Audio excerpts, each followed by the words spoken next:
Hello and welcome back to A Kind of Meadow with Rhiannon Vaughn. I'm your host, Rhiannon Vaughn, and I am thrilled to introduce a new special format for our episodes where I'll be offering a healing session directly to you, my wonderful audience.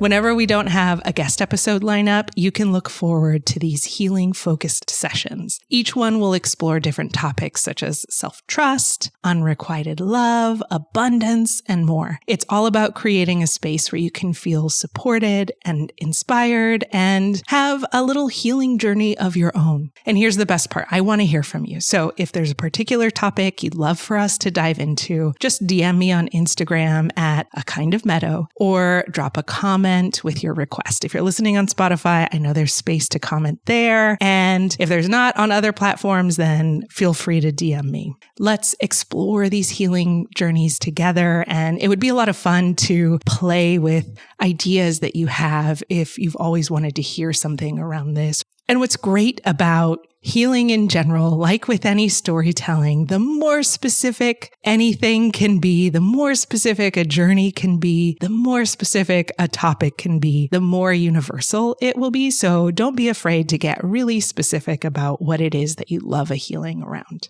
Our first topic is born from recent conversations that I've had with people that highlighted its importance, and that is self-trust. It's a cornerstone of our personal power and a perfect starting point for these healing episodes. If you listen to the last episode, A Kind of Wonderland with Marty Kiefer, part 2, in our conversation, she had brought up a point that I had never even considered, and it blew my mind, which is that it is an evolutionary imperative that we give away our trust to people. We're born as babies who must give our power to our parents for feeding, protection, nurturing, all the things that we can't do for ourselves yet, right? We are creatures who give away trust all the time. It's part of being human. Once I realized that, I can't just only trust in myself. I do have to give away my power. I do have to give away my trust. I don't even know if I have a good relationship with that. So this healing is around how do we cultivate a healthy relationship of self-trust so that we can cultivate a healthy flow of trust into the people and the world around us. Now, in this session, like any session, I might use imagery from TV shows and movies to illustrate ideas. It happens a lot, right? Fair warning, there might be some spoilers in this healing. There definitely are some spoilers in this healing. We'll touch on Dark Matter from Apple Plus, which recently came out, and Loki from Disney Plus, which is a couple years old now, but maybe you haven't seen it. But don't worry too much. Knowing the ending doesn't spoil the journey. Just like in life, there's always more to discover. How did we even get there, right? So if you don't want to be spoiled, just know that we have some spoilers and maybe you want to pause this healing. Maybe you want to go watch those shows. Maybe you want to just choose that it'll be okay either way. I totally trust you to do what is best for you. Okay, so how will this work? Well, as you listen, you can treat this episode as a guided meditation or simply as notes from a session that maybe we've shared together. To fully receive the healing, all you need to do is consent. So if you're ready to participate and receive this healing around self-trust, let's take a moment right now and set that intention that you consent to receive a healing around self-trust today. And remember, it's never too late to consent. If you prefer to listen first and come back later, that's perfectly okay. Trust yourself to know what feels right for you. With that in mind, let's dive into this healing session focused on nurturing and strengthening your self-trust. Relax, open your heart, and let's begin this journey together.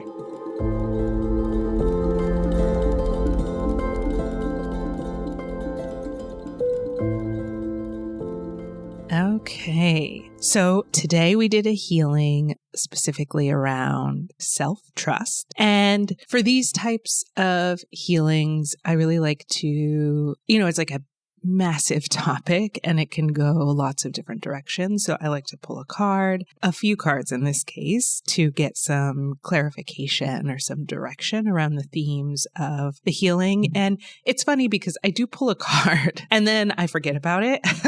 And then I do the healing. And then I think what it does is it helps me with the interpretation of the images that show up. Okay, so I let the cards come out. I don't necessarily do like a full reading around them, but just enough to get an idea of the direction or how to ground the information and images and symbols that are going to come through. Today, 3 cards popped out. And with these cards, each of the cards have, I don't know if you would call it an affirmation, but a statement, a subheading that accompanies them in the book. And so I'll just tell you what the subheadings are and my interpretation of all of it. So the 3 cards that popped out were the Knight of Cups, which is I follow my heart, the High Priestess, which is I trust my intuition, and the Star, which is I let my inspired gifts express themselves through me, which all feel related to trust, right? When we talk about following intuition, we're always saying like, oh, I trust my gut. You got to trust your gut. And then when I think about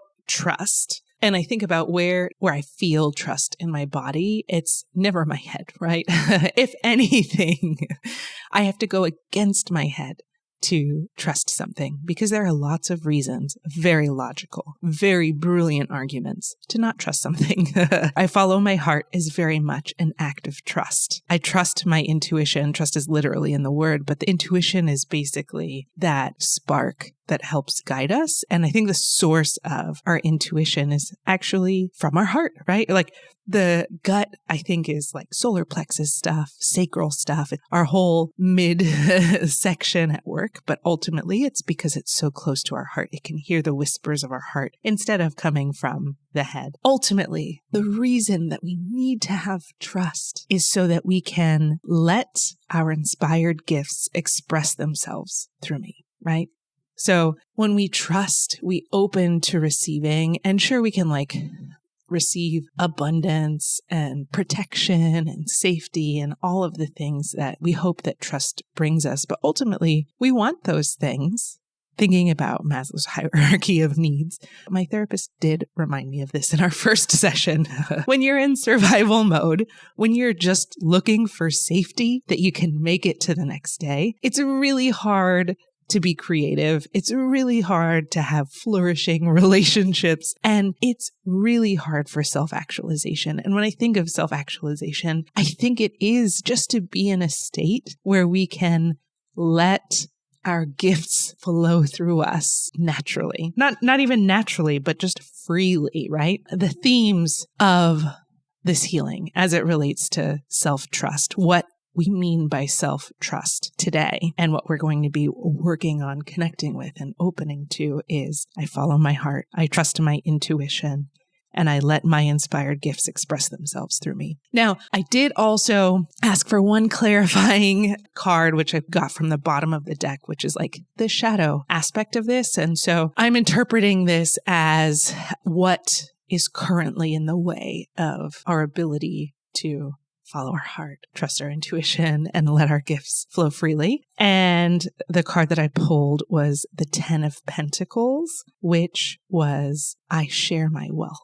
So the idea that like I share my wealth is as a shadow aspect is that when we think about our gifts flowing freely through us, that is an act of sharing, whether it's sharing with the mirror or our families, closest friends only, the internet, whoever, right?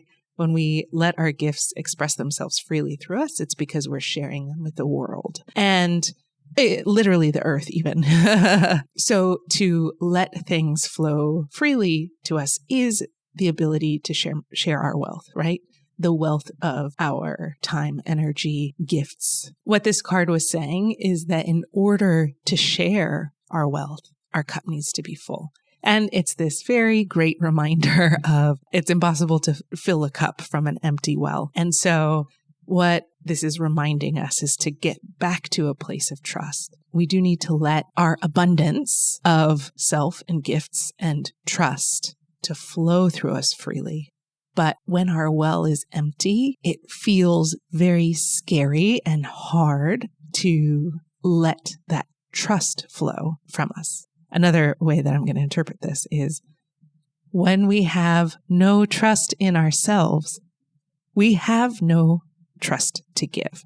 So in order to be able to share our wealth, what we really need to do, we need to make sure that we're filling our well. Okay, so for this healing, I was called to do an overnight container, which makes sense because self-trust is one of those topics that I definitely have trouble with. I have lots in the way between me and my own self-trust, which is why this is a topic that we're kicking everything off with, right? These overnight containers, really what they do is just bring everything to the surface subconsciously while your conscious mind is asleep and out of the way, and we're able to do a lot deeper work. It just kind of purges a lot in our sleep and moves things out of the way, takes us through a process so that when it's time for the healing in the morning, we can cut straight to exactly what you need in this healing and what you need to hear. So we always start off with a container floating in space. And once we enter this container, it takes shape. And so the way that it took shape was it became this forest. What was interesting about this forest is that all the trees looked really young.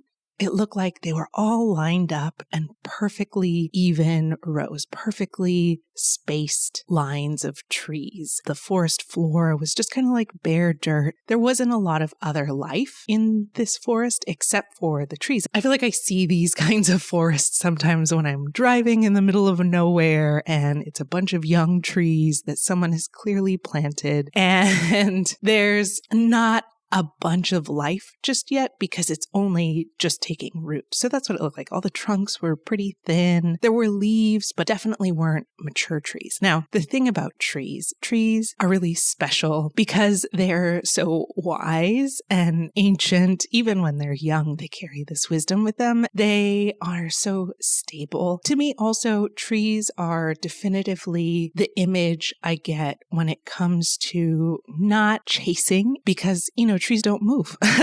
They stay where they are, and yet they're totally fulfilled. They get what they need. Everything comes to them. For their seeds to spread, the wind will come and carry it for them, or the birds will come and spread it for them. They don't have to run around planting themselves, right? They don't have to run around announcing their presence. They just get to exist. So trees are always that symbol to me. And so these are young trees. They're all there, just content with being. But there's something about there not being any other life that feels specific. And I think it's because I live in a forest. I live in an urban forest here in Atlanta, and I'm surrounded by trees. And the thing about the forest that is like literally in my backyard, is that there is like a ton of plants, different kinds of plants. We've got multiple kinds of ivies growing everywhere. We got even like passion flower vining everywhere, and just all of these hundreds of different kinds of plants all coexisting on the forest floor. There are vines climbing up the trees. There's vines covering the floor. I don't see dirt because there's so much life, and the forest in this container just doesn't have that. So I clock that. And what I realize is happening is that you are to come into this overnight container and sit down and meditate with the trees. And what they are going to teach you is how to see what you cannot see. There's a whole world that exists, and it's almost like they flash it, like they turn out the lights and turn on a black light. And all of a sudden, there's all of this vibrant color, neon colors and fairies, and things are just glowing. There's so many flowers and so much life and so much color that exists in this adjacent plane. But in order to see it, you have to tune into the frequency of it, which means letting go of seeing only literally what is right in front of your face. You have to close your eyes to see, like the high priestess was calling us to do in the card pull, right? What you're going to do in this overnight container is sit here until you can see what you cannot see with your eyes. And so maybe you close your eyes, maybe you do some breathing techniques, maybe you fall into a trance. It's all an exercise in dropping from your literal eyes, from your physical body, and tuning into the part of your body that can tap into other frequencies, which is your heart space, which is your third eye, which is your, energy body. So moving from the 3D world in front of you and tapping into that sixth sense in your sleep. You spend all night working on that and utilizing different techniques to be able to do that. And so when I come back in the morning, I find you there in a meditative state, and it feels like you have been able to tune into it. And all of this stuff that gets in the way of us being able to trust, because it is an exercise of trust. We live in a very concrete world. We're told that the world around us is real, even though there is a Nobel Prize winner who has pretty much shown through quantum physics that the world doesn't exist without our perception, right? So we're creating the world around us. We have to go beyond what is logical and rational and right in front of our face and trust what we feel and sense that cannot be seen, but can still be known. And so all of that junk has been brought to the surface. The first thing I'm called to do is a Reiki clearing and chakra alignment, specifically starting from the crown and moving from the crown to the root. And it's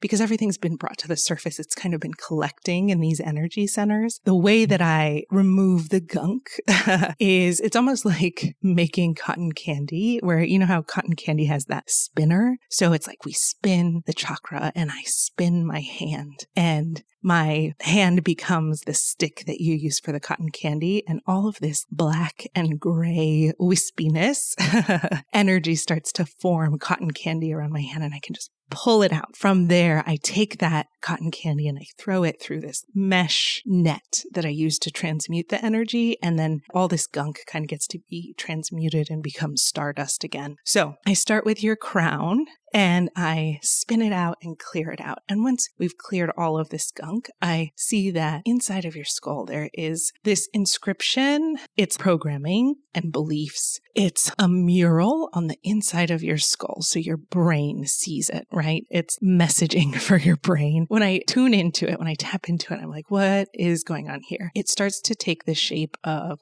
an architectural project where someone is creating this architectural design inside of your head. There's like scaffolding and people at work. It's under construction. There's all of this writing that's just programming about like, you got to be rational and, all of the ways that tell us that you can't trust what you feel. You have to trust what I tell you, which is not just about, how do I say this? Because, that it borders conspiracy about like propaganda or whatever. But in a way, everything is kind of propaganda. I mean, part of capitalism is that we have all of these experts out there. The way that you sell something is by saying your hook and speak with authority. And so it's like, here are 5 things that you're doing wrong. We're just inundated with this information. We have so much information. And I can only think of it in terms of parenting. It's not just information like the number of books or the number of TikToks or accounts that are telling us how to do everything the right way. Because even that messaging, that language sells the idea that there is a right way and a wrong way to do anything. And that's not a fact.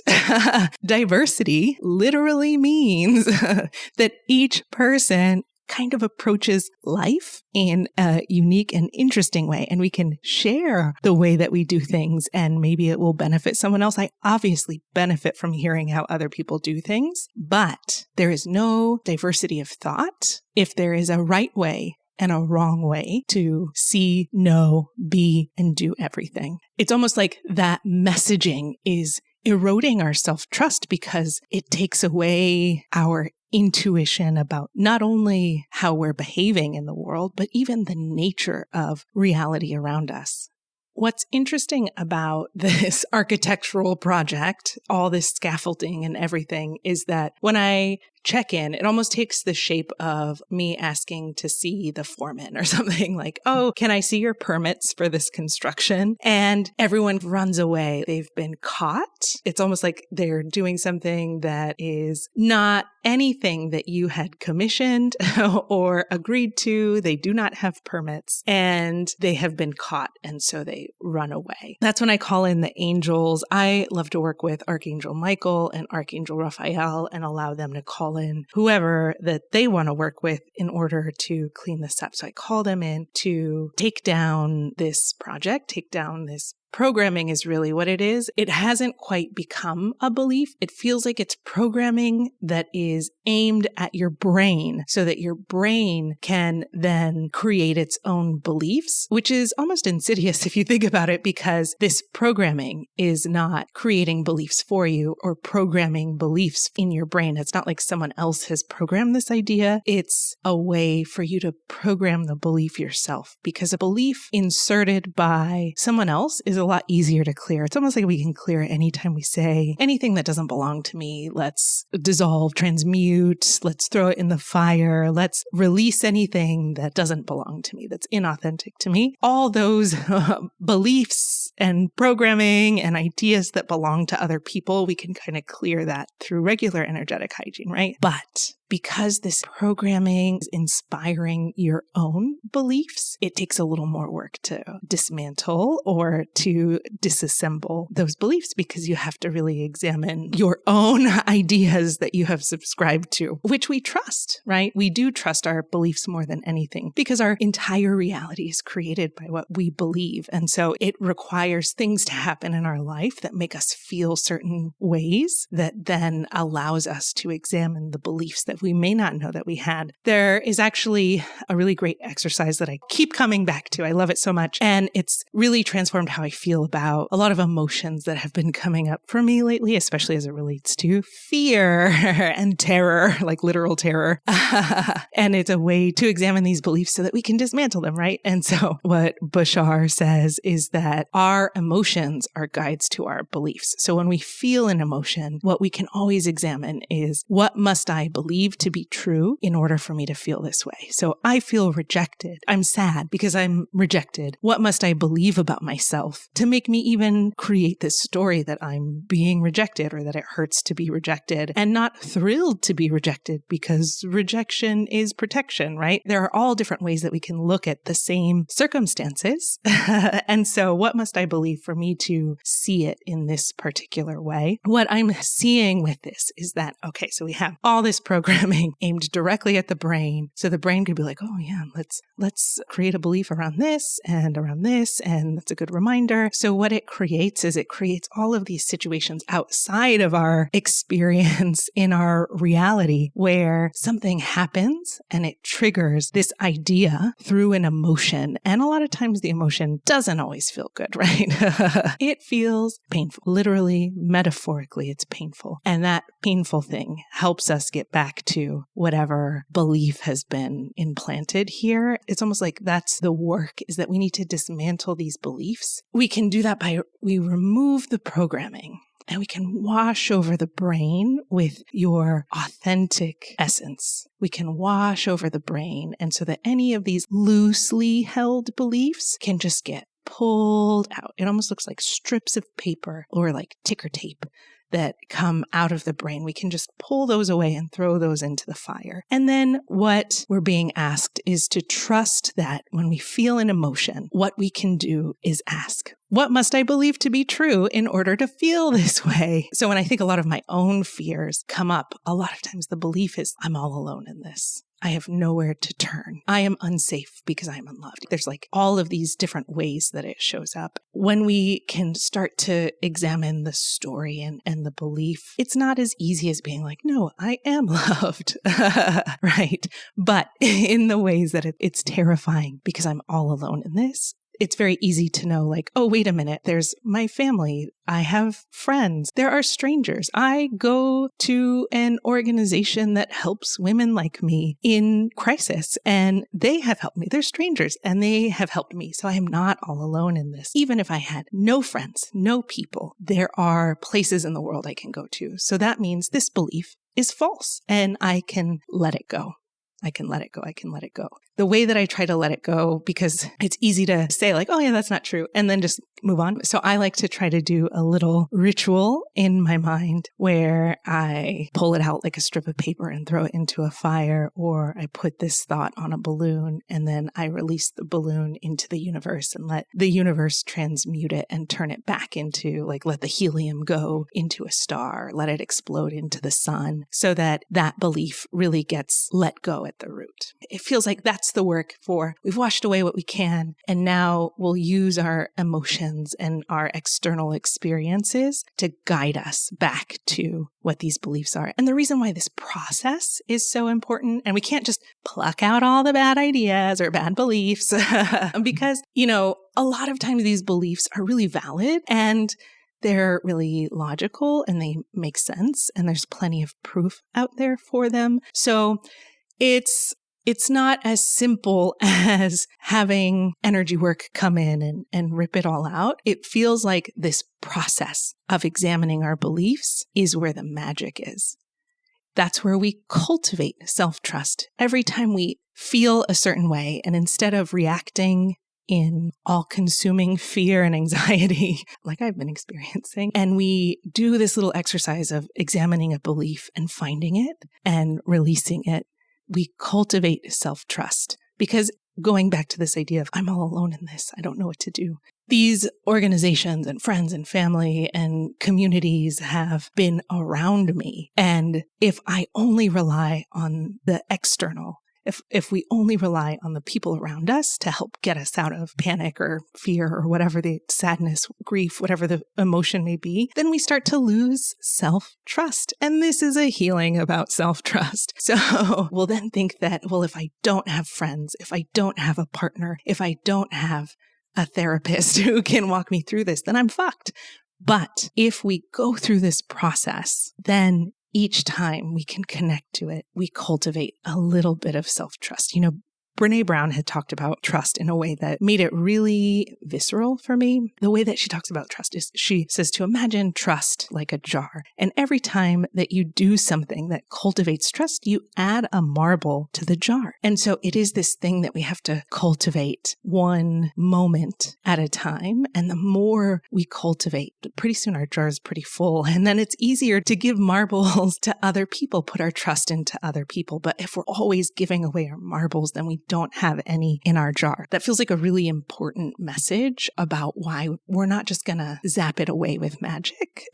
We're going to make the process easier by calling our attention to it. But each of us have our own exploration that we need to participate in. That is our own journey, so that we find our own unique and interesting ways to find these beliefs and reframe them, or choose new beliefs, or become a creator of our world by creating the beliefs that we know that we want and desire to create a world that we want and desire. And by cultivating your own process or practices or best tips, like these are the things that ultimately will become. So, I talked about how we were like inundated with information. These are the practices where instead of, just a quote unquote expert is telling us like how you have to do it, by sharing our experience of how we're able to find self-trust or peace or beliefs that really work for us, we can share that information in a way that creates diversity of thought. If we only, how does this want to come out? It's very easy to just regurgitate spiritual ideas because I heard that this is the way that you're supposed to do it. And I trust this, right? We're putting our trust in what someone else is telling us the way is. And every time we put our trust into what someone else says is the way, it means that we're not necessarily creating any self-trust in the way that we think is the way. And so this process will also help create that sense of there are lots of ways. There's not a single way. There's not the popular way. There are infinite ways. And really, the all is constantly expanding, right? The universe is constantly expanding. And the way that it's expanding is by us embracing the infinite possibilities for how to be in this world. And we can only do that if we're doing this process of finding our way. Each time we find our way, it expands ourselves, which then expands the all. So it's a very interconnected. Each time we do this process, yes, it cultivates self-trust, but then it also creates this ripple for expansion. So, wow, it's funny because when I was in the healing, I didn't necessarily see all this. This is all coming through. I always do the healing in two parts. So I do the actual healing itself. And then when I record the notes, the channel part can come through. And so seeing it in this way is really fascinating because sometimes I feel bad when I'm like, shouldn't I just help them? Am I not helping them? And so seeing the greater process is really helpful for my own practice. So sometimes it's easy for me to feel like, oh, I'm behind because I'm not doing this. I don't know how to do this. But no. The process is the path. Okay, so that is your crown. The angels clean up this architectural structure and clear it out, and it becomes these beautiful white walls because it's like bone, right? It's the inside of your skull. And it looks like a Mediterranean village, that stucco, white walls, so smooth and beautiful. And it's like the empty skull, the brain's not there. So standing inside your skull, you look up and you see your third eye. Your third eye becomes this stained glass window, lots of like purples and indigos and blues. It's a really beautiful art piece, massive, circular, stained glass window that is letting in all of this light. It's letting in the sunlight. From there, you jump up towards the stained glass window and you become a part of the scene. It becomes this space journey. You hop into a UFO and it launches you out. Instead of being in stained glass, now you're launched out into space, exploring all of the timelines. Okay. And so right away, when you jump into, you're in this UFO that you're driving, and it seems like that is just kind of showing us the metaphor where the UFO suddenly becomes your body, your human body. And so the metaphor is like our human bodies are the ship that we use to navigate time and space in this life. Then space, it starts to form a tunnel around you. And this tunnel takes the shape of a really long hallway. It's like a hallway that is painted with galaxy stars and colors. And then on the sides down this hallway are an infinite number of doors. Like these doors just go down. And these are all the different timelines that are created. And what I'm being shown is that every time you make a decision, the timeline splits. It becomes different timelines. And you've made a lot of decisions in your life. So there's lots of potentials. And then there's also even decisions that are made pre-conception. For example, there are even decisions that are made in parallel lives that affect where you go in your next life. And all of these decisions create an infinite web of timelines. And from this space in your third eye, in this tunnel, is where you have access to all of these timelines. This reminds me very much of a TV show that I watched recently on Apple Plus called Dark Matter. And this actually comes up in another healing that will come out in a couple of weeks because it's such a perfect illustration of superposition. It's connected to Schrodinger's box and this idea that from quantum physics that inside the box, there's a cat, right? And when you ask the question, like, is the cat alive or dead? Inside this box, in superposition, both of those realities are true. Once you look inside the box and see that the cat is alive or dead, then it becomes the reality. But in superposition, all realities are possible. And really, I think this is a way to illustrate that all potentials exist until something is observed. And once it's observed, then it becomes real. And this is based on like observing particles, and particles only take a particular position the moment that it's observed. In superposition, all possibilities exist, which is kind of a way of saying that, you know, the way that I see the nature of reality through doing this work is that there is the all. And the all is literally all of existence. It is an infinite landscape,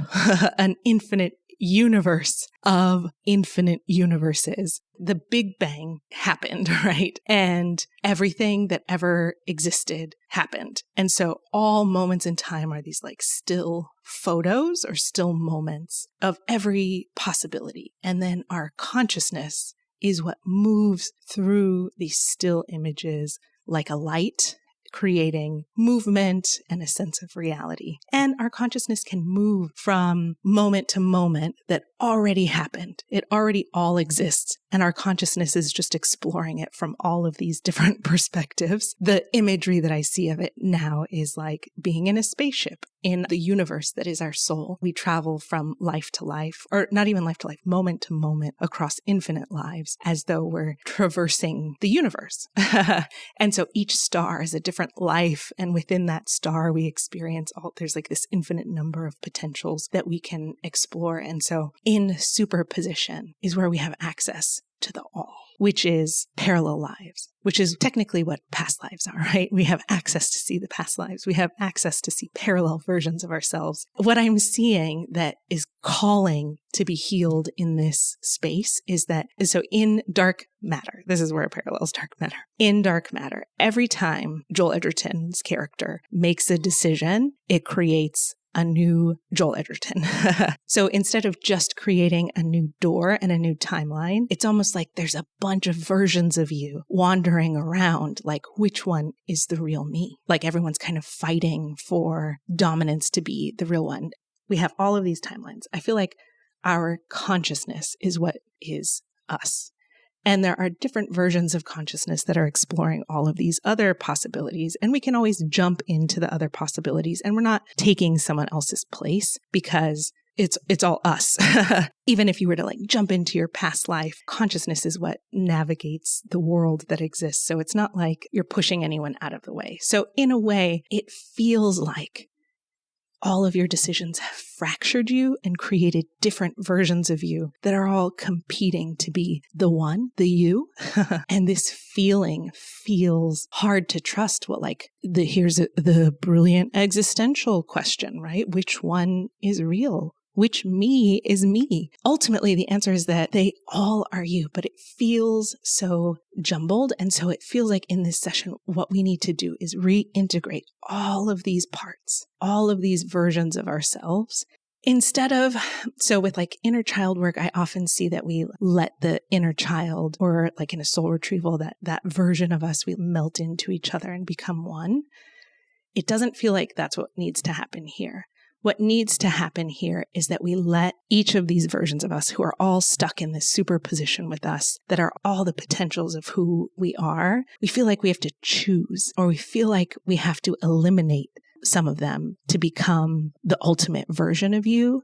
When this is actually really interesting because, when we think about we got to integrate all these parts of ourselves. It does feel like the ultimate version of me is the version of me that's whole, the version of me that's reconciled all of these pieces. And that belief is getting in the way here. It's creating this infinite hallway with tons of different versions of you. And so what we're going to do, because it's a little disheartening for you too, because it makes you question your own self and own reality. And so it's going to be hard for you to command the space. And so we call on the angels again and our guides to stand behind you. They're going to help give out instructions. And so the instructions that they give is they have each version of you line up in front of their door. Okay, now walk through that door. And some people are scared because once it's decided, once you walk through that door, then that becomes who you are. That version of you becomes who you are. But that's what it feels like. This is what the guides are saying. That's what it feels like. It feels like once you walk through that door, then that's your identity. That's you. But ultimately, you are all of this. It feels like we have to meld all these versions together to create one, because that's what our human brain can comprehend, that there is one me. But outside of time, what our soul knows to be true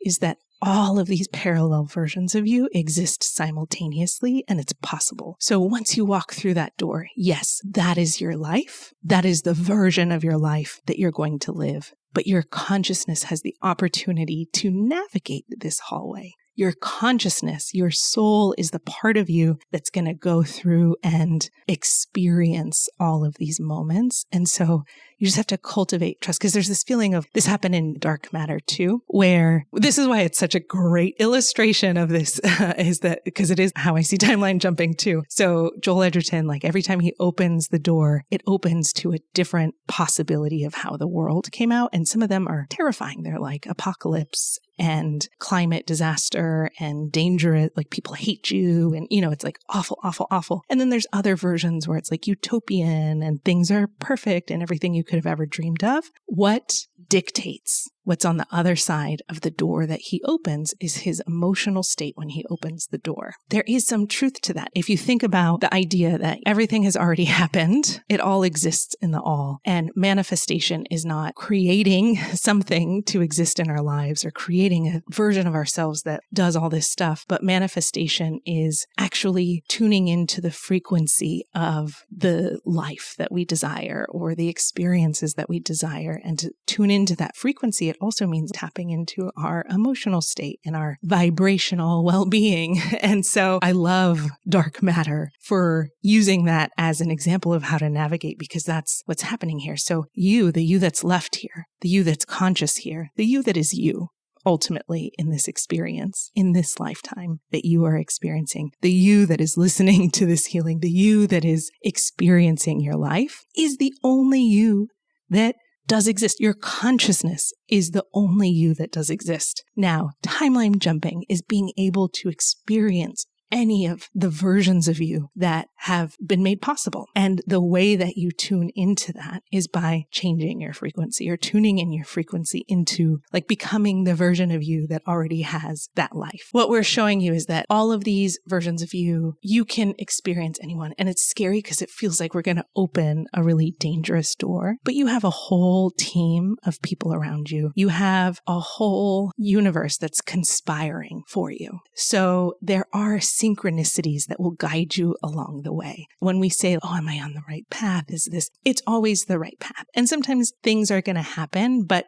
those things need to happen so that we can learn, right? We go back to the process part that we talked about at the beginning. The process is our expansion. The process is important to get us back on track to being able to tune into the door that we want down this hallway.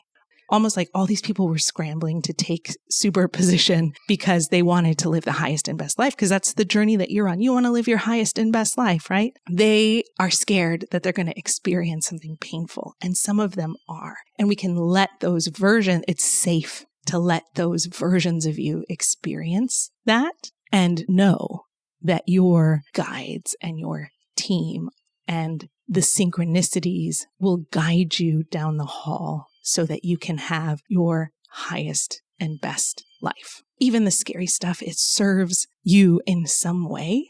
And once we get the lesson, it's almost like these moments will help dissipate. That's like where the miracles are, right? And so the idea is to trust, cultivate trust, that you're not going to lead yourself to an apocalypse. And so once we get that message, the scene changes from dark matter to now a Disney Plus series, Loki. I love movies and TV. This is why I want so much to work in movies and TV, is because I think that they're so powerful in showing us the human experience, connecting us to these big ideas and questions and different ways that we can see other people and different ways that we can see the world. I love it. So movies and TV tend to show up a lot in my healings because I'm obsessed with them. The thing about Loki, now Loki is also about timeline jumping. It's the whole thing. There's time police or whatever. The whole series is about maintaining the timeline, and to maintain the best timeline for everyone, it means that they prune all other timelines.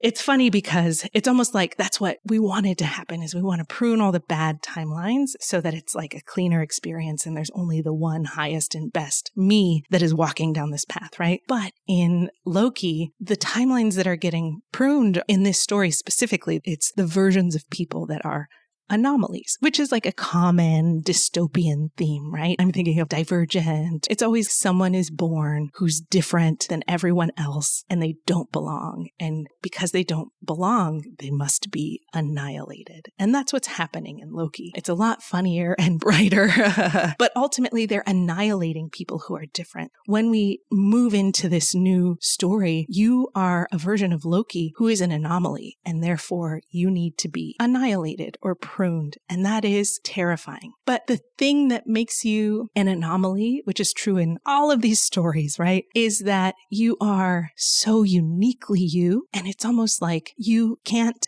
be anyone else but you. The thing about Loki is the trickster god, right? And tricksters in storytelling are not bad guys that lead you down a dark path. Tricksters are the people who point out the ironies in life. They point out the ways that the logic is flawed.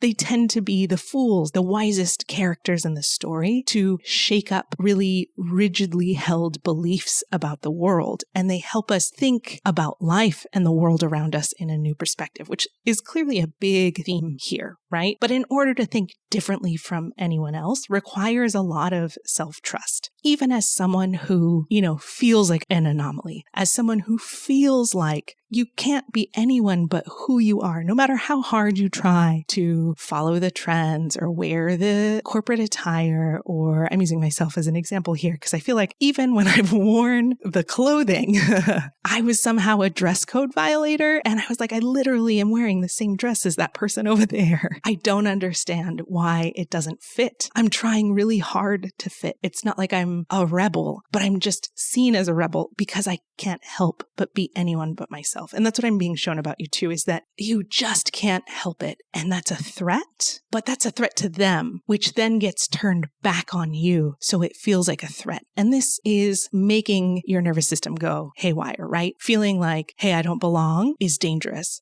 because if I don't belong, I'm going to be left behind. I'm going to die all alone out here. It's very terrifying. It's like an existential threat. What they're showing me in this is like massive spoilers for Loki. So if you need to go watch the series, spoiler alert, if you haven't seen it, I'm going to ruin some things for you, but it's part of the healing. So I got to say it. The time cops use this pruning device to prune the anomalies. And they try really hard to get them to work in this time cop world. It's not time cops. I don't know what they are. But first, what they do with anomalies is that they try to brainwash them or convert them so that they ultimately become the time cops. But Loki and all the versions of Loki that exist as anomalies can't help but be Loki and will not be a time cop. There is no erasing the memory. They are fighting for their life to exist. Because of that, the next step is to prune them, which is to destroy them. From our perspective as the audience, it looks like you disappear them and then you no longer exist, which means you're dead. But here's the thing about existence, is that once you exist for all time because nothing can be created or destroyed, right? All things exist now. And the fact that you exist means you belong in this universe. This is your universe. So of course you belong. You're literally the center of your life.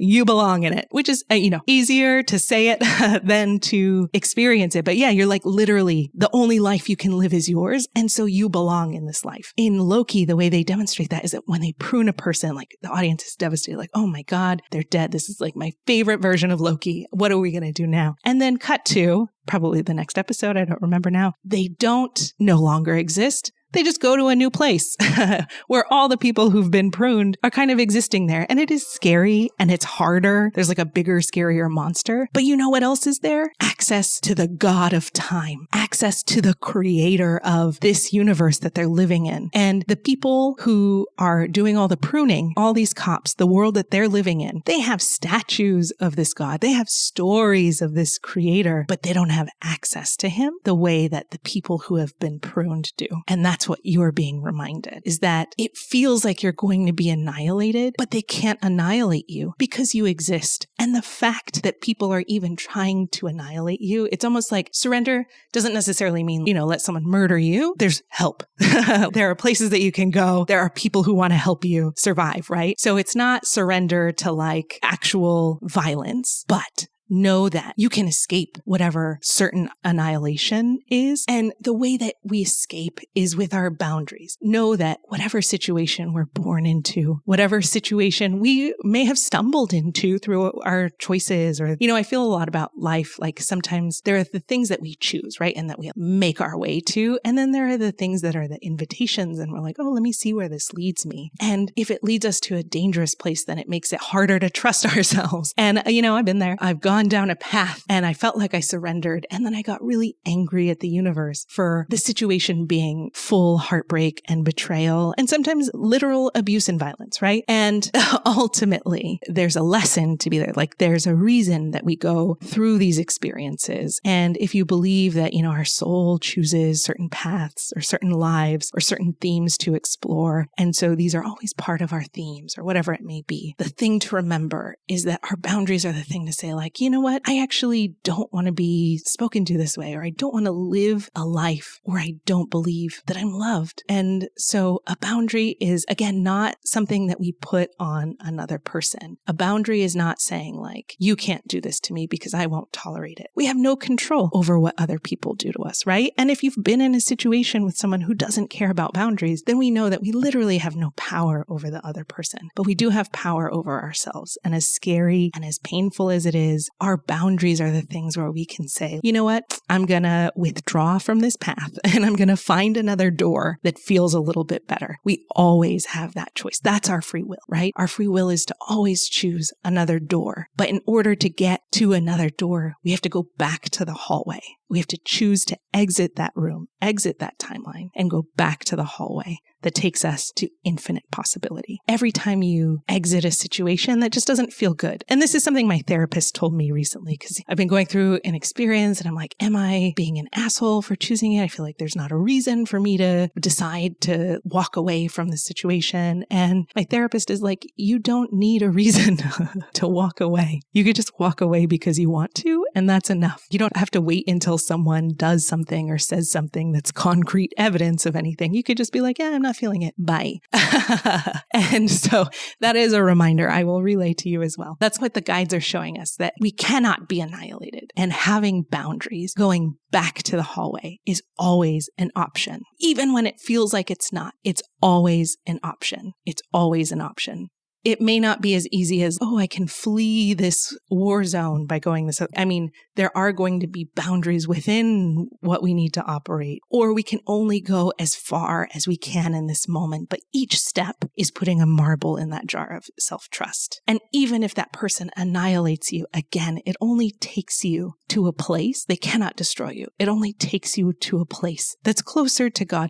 And the other thing is that all the people that got annihilated in Loki, they all went to the same place. So it's almost like you are an anomaly in this world over here. But in this place where you end up, there's like a whole bunch of people who are pretty cool and fun and where you actually belong. And so sometimes being annihilated by the places and people and groups that we're trying to belong to leads us to where we actually belong. It's that rejection is protection kind of thing. But sometimes it's hard to make the leap from 0 to 100 that, rejection hurts to rejection is protection. Sometimes that's a big leap. So you do baby steps, one step at a time. And each step is a marble in self-trust.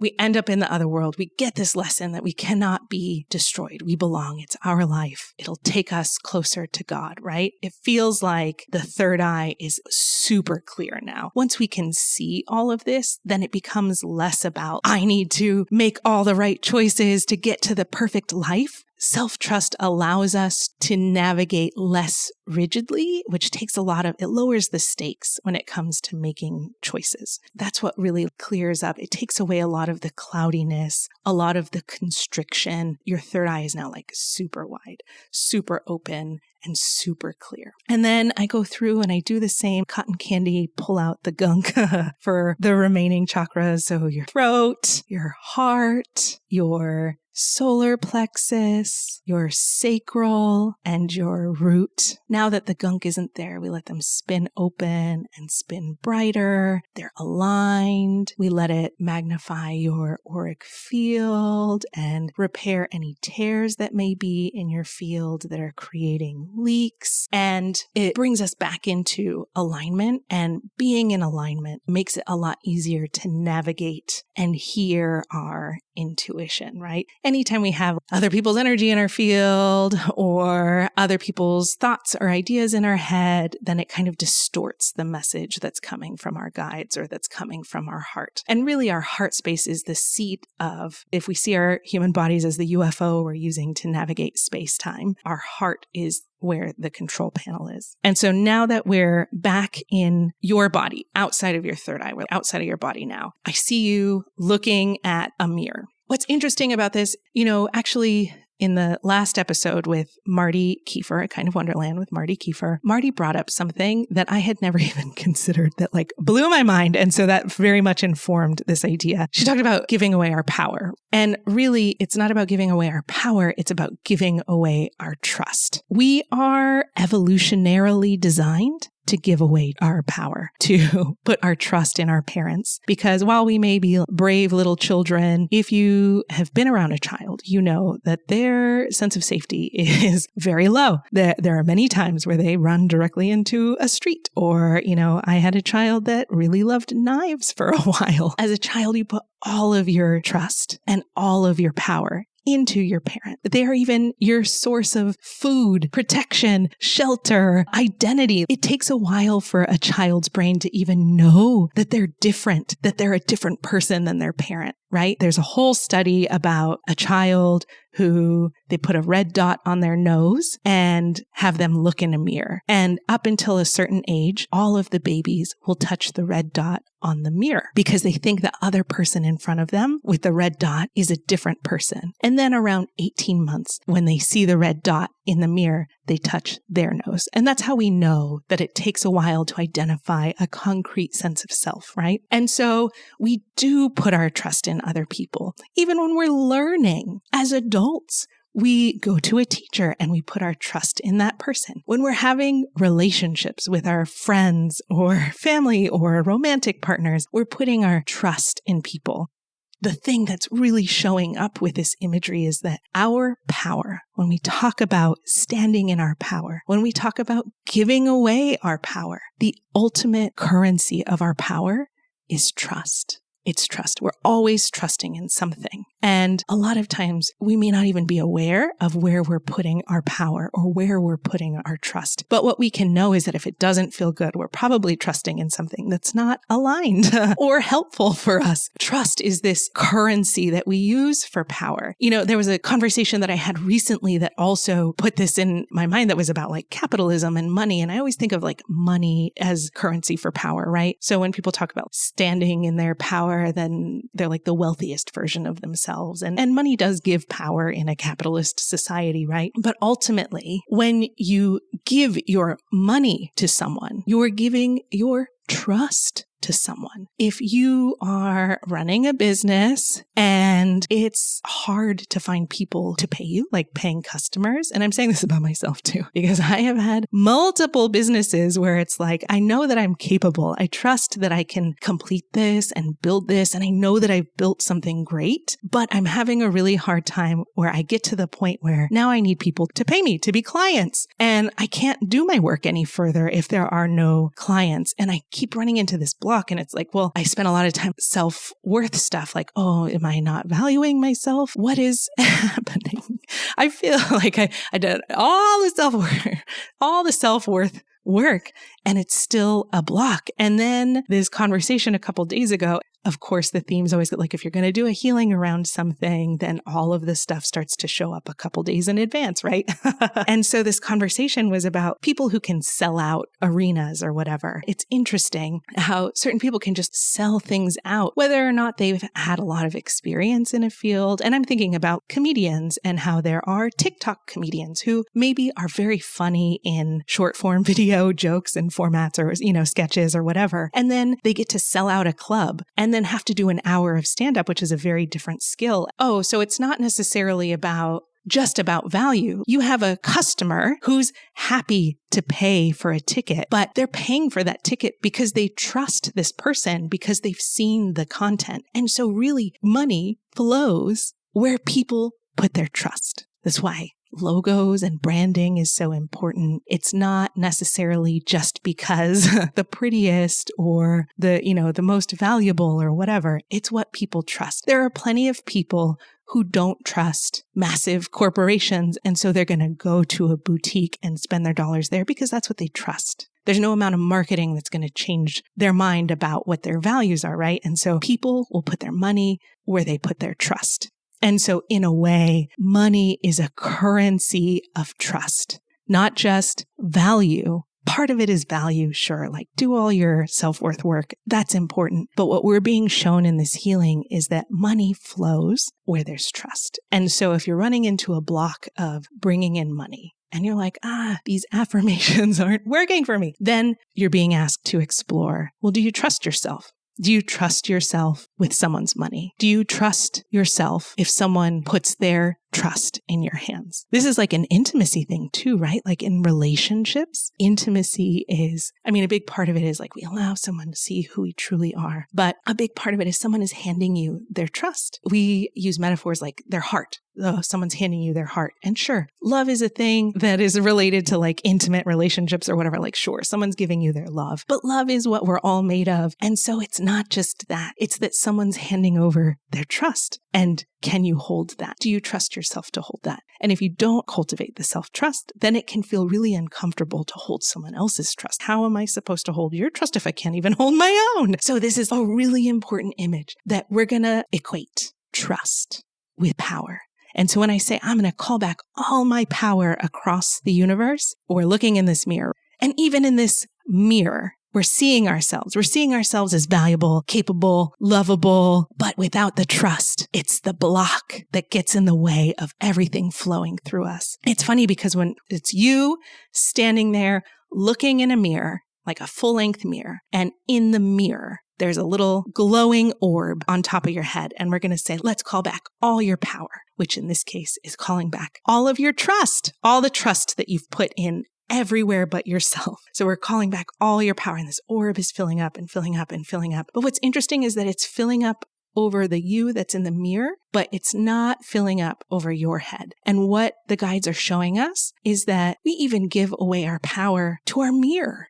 The version of ourselves that we see in the mirror, sometimes we're putting all our trust in that. And we live in a world, like it's wild to live in these times because like 100 years ago, we didn't know what we looked like all the time, like literally at every moment of any day. I can just look at my phone. You know what I mean? Like it's a totally different world to be hyper aware of what we look like because we have mirrors everywhere. Even if we're not taking selfies of ourselves, there are other people taking pictures of us. We have so many mirrors. And it's really easy to put our trust in the mirror that this must be the version of myself that exists, right? This must be who I am and what I look like. That's actually not true. If you just get a picture at the wrong angle, it's easy to be like, wow, is that me? And no, it's not you. It's a mirror.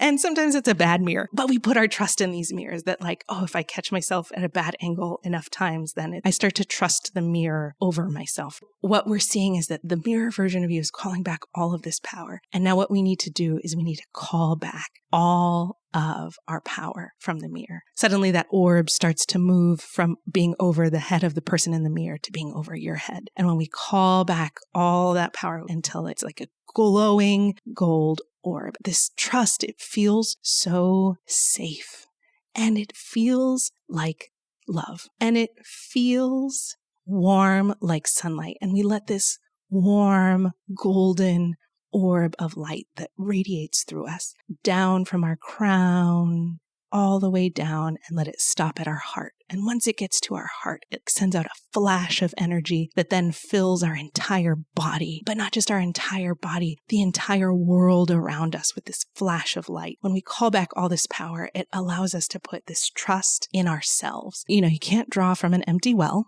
And so it's easier to let the trust flow out of us now that it has this proper seat in our heart. It's interesting that it did that flash of light into our reality too, because what it does is it helps us trust the reality that we're in. It's really easy to feel like I must be in the wrong reality. I'm the wrong vibration. I have to get into the right reality. But that also, when we feel that way, is an indication of a lack of self-trust, that I am exactly where I belong, because I trust myself to be exactly where I need to be. And if I'm not, then I will be guided there. I trust myself to hear my excitement. I trust myself to hear the synchronicities in the world around me. Our reality starts to take shape differently when we have all of our power back. And by all of our power is trust. Our power is always trust. That is our currency that we can give to anything. Because what is believing in something but trusting in an idea, right? Trusting in anything. That's what a belief is. So trust is our power. That's why so many people are working very hard to earn your trust or to, seduce your trust or whatever it may be, because your trust is your power and your trust can take all different kinds of shapes, but it's your most valuable currency. So you want to make sure that you're filling your well with trust first. Now that we've taken back our power from the mirror dissolves and it takes the shape of friends and family start to surround us in a circle. And what I'm being shown here is that we have a literal mirror, the mirror, pictures, videos, all of that. But people, moments in time, events, mostly people, are mirrors in our life as well. What your guides want you to know is that mirrors tell us who we are being. They do not tell us who we are. So even like the mirror in the bathroom can tell us our lipstick is smudged or whatever. Does that mean that I'm a person with smudged lipstick? No, it is an instrument that I can use to correct that, right? And so the same is true about our human mirrors, our relational mirrors, the job that I have, the car that I drive, all these things that are reflecting back to me who I am in this moment. The guides are saying that it's like the difference between saying you're being a bitch versus you are a bitch. Those are two very different things. Like it takes a lot of time and repetition to become something. And even then that's like fluid, right? In any moment, it's very easy to be a bitch or say something bitchy, right? And so that's what our relationships are showing us. But when we put too much trust in our mirrors, again, it's like a very important relationship. We have to give our trust to other people. We are evolutionarily, biologically designed to do that, which means that's part of the human experience. We need to give our trust. So the goal isn't to call back all your trust and just give it to yourself. The goal is to know that you can always call back all your trust to yourself and then choose where to let it flow. That's the dance, because it's always going to flow out of you or else it's going to get backed up. And, money is the perfect example of this. Like if you never spend money, like you can't not spend money to make money. Saving money will not make you more money, technically, right? You have to like do something with your money, let it flow through you to generate income. The same is true with trust. We have to give our trust to other people or else it creates a backup. The idea is to call it back so that we can allow it to flow to other places. There are some mirrors that, it's really uncomfortable to know this about me. And that's one feeling. It's another to feel like, this mirror makes me feel horrible. So maybe that is a mirror we can call our power back from. Maybe we shouldn't trust our whole definition of self, our whole existence based on a bad mirror. We can consult other mirrors to get a more accurate idea of who we are. Going back to the lipstick analogy, if you're sitting across from lunch and your friend is like, you got something in your teeth, that's a valuable mirror. Ouch.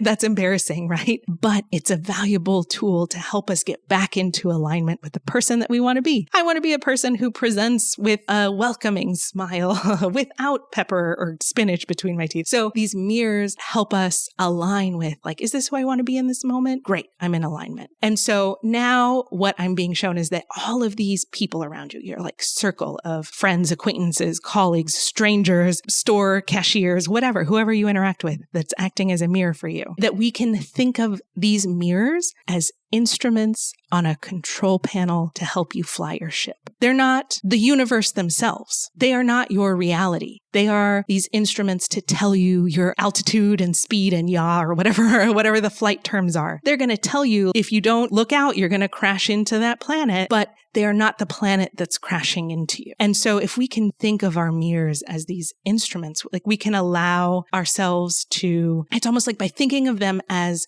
your instruments instead of your whole reality, then we can put our trust in these instruments in a lower stakes way. And also you get to loop back that trust into yourself because you get to maintain some of the trust. Where if we're only trusting in these people to be our reality, then we have to give away all of our trust into them, or it sucks our power away from us. But if we're treating them like an instrument, then it becomes a feedback loop where we put our trust into this instrument. It gives us the information we need, which then we put the trust back into ourselves to make the necessary adjustments to navigate. And so we're trusting ourselves to fly our ship, to fly this spacecraft through the universe that is our lives, which keeps the power flowing out into the world and back into you, out into the world and back into you. And then it becomes this infinite wellspring, this dance, this flight through life where it's not just draining to give away your power, which is your trust, but it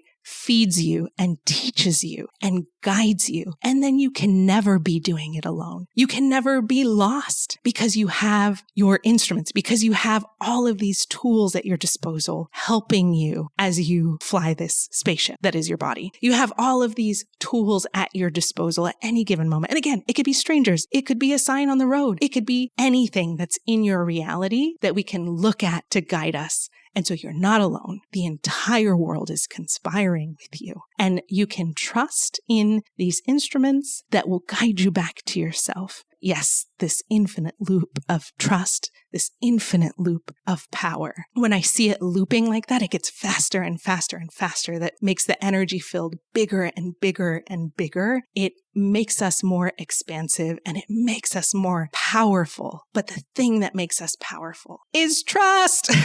This is like so mind-blowing to me because I had never thought of it this way. I always thought of power as power. But of course, even if we think about like conspiracy theories and all the conspiracy theories out there are about brainwashing you to give away your power to someone. But your power is your trust. They're brainwashing you to, just trust me, I'll guide you down the right path. Every cult is about, I will take you where you're supposed to go. It's so easy because we're also not taught that trust is our most powerful currency and we're designed to give it away. So we're going to be giving it away. Trust is the precursor to love. It's not that it's a precursor to love. It's an act of love to trust. But in a way, because love is everything, trust becomes a way to funnel this love. Yeah, it's very interesting. Oh, they do want to tell me one more thing about this mirror concept. The example that they're giving me is like suddenly we're in a dance studio and what they're showing me is that you only need a mirror when you don't trust yourself.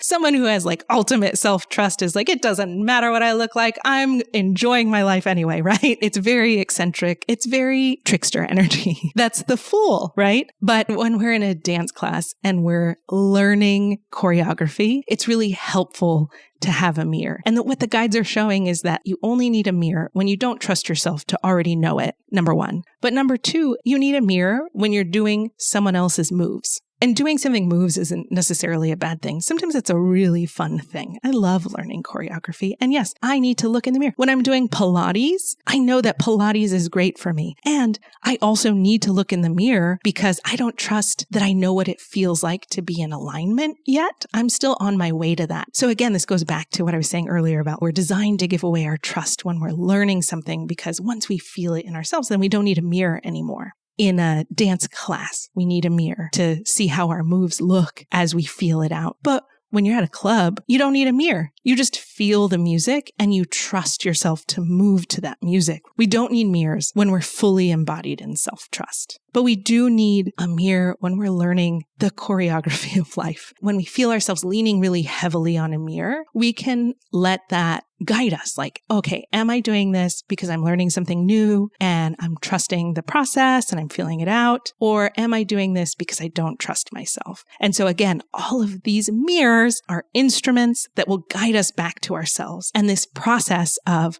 what must I believe to feel this way will always guide us back to self-trust.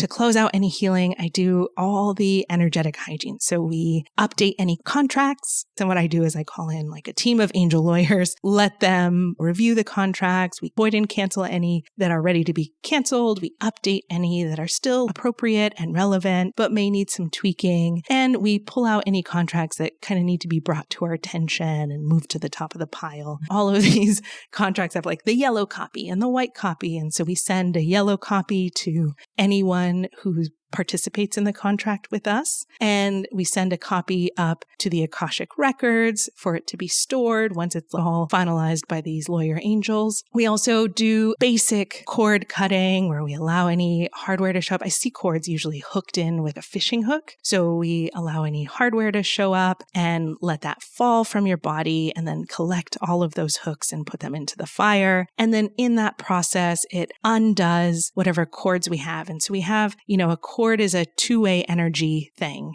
And so we send energy to someone and we receive energy from that person, whoever we're corded into. And so we send our energies back to each other and make sure that it's nice and washed and healed and cleaned so that it's brought to present time and who we are today since we've had this healing. We also make sure that we fill back up with more of our essence because every time we remove a lot of this junk that takes up space, it opens up space and a vacuum needs to be filled. So we call in authentic essence from your source, the source of you at the center of the universe, and have that fill you up so that it takes up all of this space and you're filled up with more of you. Just to wrap everything up, I wrap you in a Reiki bubble. This Reiki bubble just helps integrate the process over the next 7 days. Everyday life can interfere with the energy work that we've done because we're doing this work without necessarily changing our environment, which can pull us back into thoughts or patterns or whatever. And so I think of this Reiki bubble as a way to just give us a little bit of breathing room so that before all of that energetically comes back into our space, we have a week of it slowly coming back and we have more practice in being in this new energy. And then to close it out, we've created this container and space around self-trust. And the guides are like, let's make this like a gas station where people can come back and fill up on trust. So this container, like floating in the sky, becomes a pyramid, and it's a gold pyramid, and inside the pyramid is a chamber. And so anyone who wants to fill her up of self-trust in this self-trust container can come and get into the chamber at the center of the pyramid, and the pyramid at the top will call back all of your power, all of your trust that becomes this glowing sun orb above the pyramid. And then the pyramid itself draws that energy down and back into you. The thing about this pyramid too is that it's got all these metals and symbols, light language inscribed all around it so that it's at a certain frequency. So it calls all your trust and all this power back. And as it goes down into the pyramid, kind of like how we dropped it from your crown to your heart space, we do the same through the pyramid, but the pyramid is setting it at a frequency that aligns it to your like highest alignment and sends that back to your heart center so that you just fill up with this trust energy that is yours. It's you. Anytime that you need to stop here, the guides welcome you to imagine yourself coming into this pyramid, calling into the trust and allowing that to drop into your heart space. And the moment it hits your heart space, it sends that flash of light that sets the frequency of not only your etheric body, astral body, but also the reality around you at this frequency that aligns with your trust, that aligns with your power.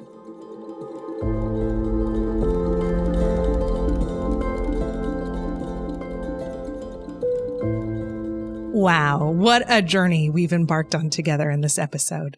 I hope the healing around self-trust resonated deeply with you, just as it did with me. I was genuinely surprised by the powerful imagery that came through. That whole idea of our mirrors being the instruments on our control panel, guiding us as we navigate through the universe, is really going to stay with me. It's such a clear way to think about our interactions in any given moment. And, when I think of the 4 agreements, the one that tends to be hardest for me is the don't take things personally. And it's almost like this image is a way to incorporate that where it doesn't need to be personal. It can be helpful. no matter how it shows up for us. As we wrap up today's episode, it's time for our practical magic segment where we delve into exercises and rituals that help solidify the insights we've uncovered. Each episode, we share activities designed to weave healing into your everyday life, offering you tools to enhance self-trust, resilience, and personal growth.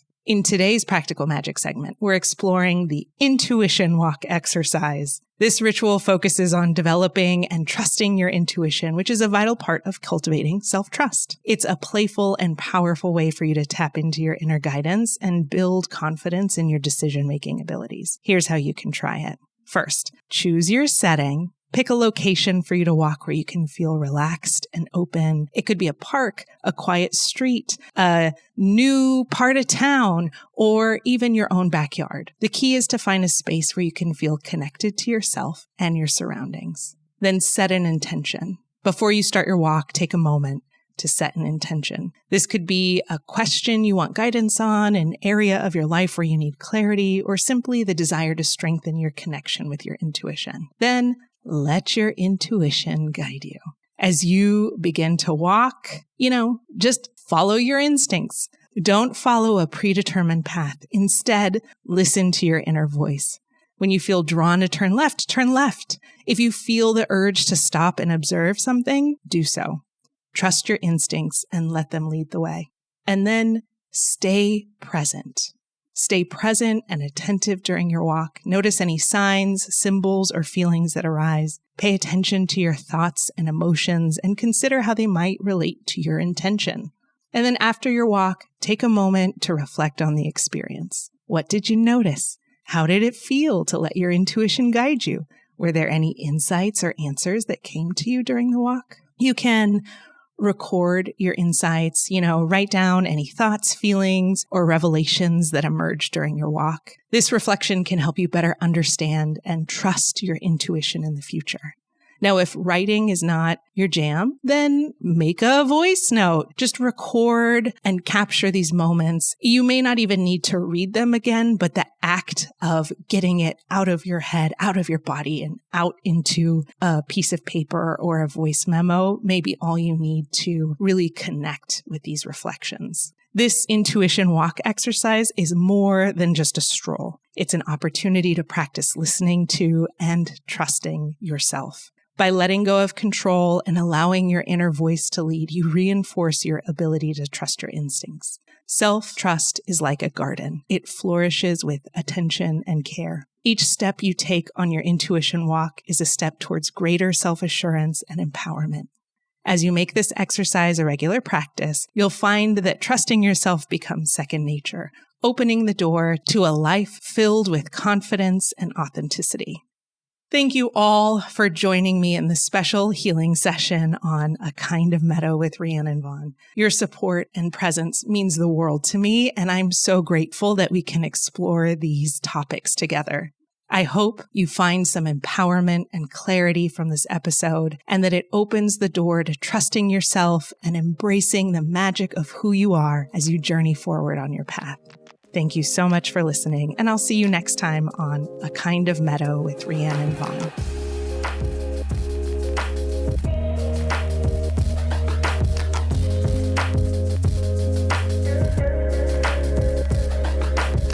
If you're ready to embark on your own healing journey, I'd love to work with you. You can schedule your personal session at rhiannonvaughn.com/healing. For those who prefer a solo adventure, dive into the Writing with Spirit Oracle deck, an online oracle deck inspired by the hero's journey. Get personalized guidance for just $3 a month at oracledeck.guru. And don't forget to use code WILDFLOWER for 10% off. Let's start this magical journey together.